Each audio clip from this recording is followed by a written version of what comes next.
Hello and good evening. Welcome to our TeleDoctor clinic.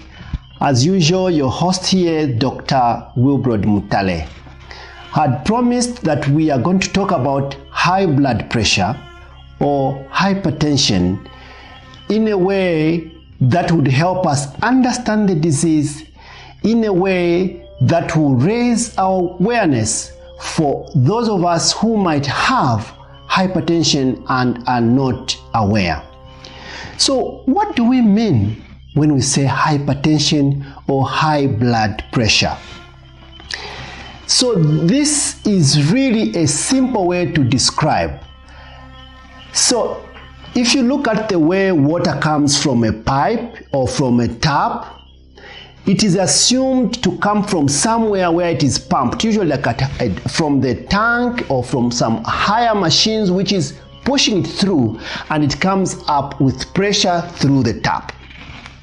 Now the way your body works, it has got a pump, usually it's called the heart, which is in your chest, just in case you didn't know.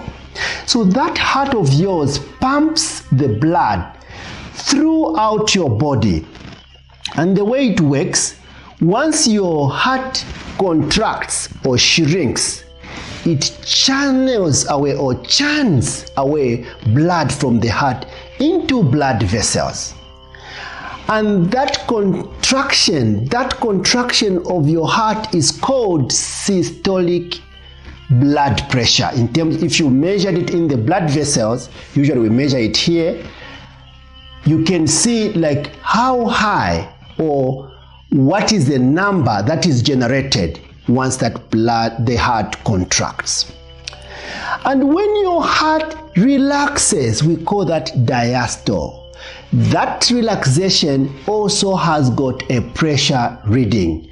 You don't want it to go to zero. So the heart has a maximum pressure when it contracts and minimum pressure when it relaxes. So that pressure has to be at a given level. Usually is something, there have been arguments, but for the sake of this discussion, if the number, and these numbers are reported one on top, a number over another number. So on top we want a number less than 140 millimeters of mercury. That's the measurement. And when it's over the diastolic number, we want something below 90. And why is that? It's because once the blood pressure starts going higher than these numbers, we need to do something because it can damage several things. They call that end organ damage. So what are those?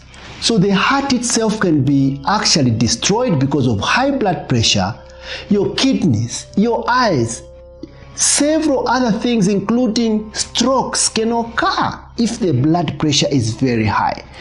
And what I get disappointed actually as a physician is that people are walking freely in our community. They only become concerned that they have got blood pressure after complications have come. And usually it's very late. For example, somebody becomes paralyzed, meaning they become weak on one side of the body. They can't talk. It takes so much time to recover from that complication. Some people don't recover, they die. But if we've got an opportunity to know that blood pressure very early that it's going up, we can do a number of things to prevent complications.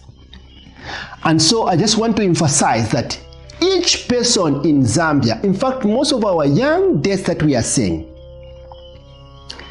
I just want to give an example. About 2 weeks ago, I called a young man. You know, you've got guys that help you to run, to Ratsa, to go to these places. And this young man was helping me with several things. And so I wanted him to help me with one errand. And I phoned him. I hadn't spoken to him for almost like 3 months. And know what happened? I just heard him slur when he spoke to me. So immediately as a doctor on the phone, I knew something has happened. I asked, do you have a stroke? He said, doctor, yes, I had a stroke. I had this blood pressure and then somehow this complication has occurred. And he's been now recovering for almost 4 months and he's not fully well. What I'm saying is that once complications occur, even if people come to the hospital, we try as much as we can. Most of the people may not recover, or even if they recover, they remain with some additional weaknesses. You have seen people with the mouth still tilted, they are still limping, the hand is still bent. I think we can do more. And this is really costly, because for a place like Zambia, especially like the people who are of black origin, African origin, the risk for blood pressure is very high. And so the salt consumption contributes, the genetic predisposition. So we know that some of the diseases like hypertension run in families. So you want to know, did your mother die of a stroke? Did your father? It means that you are at risk. And so TeleDoctor is here to tell you that you don't have to die because of preventable things, something that you can actually do something about. And so once we know that you are hypertensive, we can do a number of things like I mentioned. So we don't just go to treatment. You look at your weight.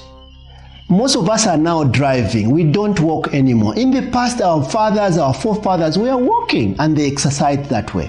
So you may have to stop now driving all the time. You may have to walk, go up the stairs, make sure you exercise in the morning or evenings in order to control that blood pressure. We need to know the reading for us to do something about it. So next time, I want people to post on our Facebook page. It is a roll call. It's a blood pressure roll call. I want you to post your number. The next 1 month, when I sit here, I want to see the numbers. If I see that your number is wrong, your TeleDoctor is going to reach out to you, and then we can help you at personal level and connect you to the services that may help you. So speak to your families. If there's somebody with hypertension in your family, most likely all of you might be at risk. Let's have measurements. And if you've got any complications, again, that's not the end of the road. Speak to us and see how we can help with the millions of doctors that are connected with us, or specialists that would be of help to you. So thank you for listening, and I look forward to your questions. Remember, this is not the end. You can reach out to us. You can also go to our Facebook page and write us some questions. And if you want to come and appear on our program again and give your testimony, maybe you've got a stroke, you want to teach somebody about what happened to you, your TeleDoctor is here for you. Ciao for now, and take care during this Christmas period, because you know, people get so excited, and as I always say, they end up losing out on life. Good evening. TeleDoctor.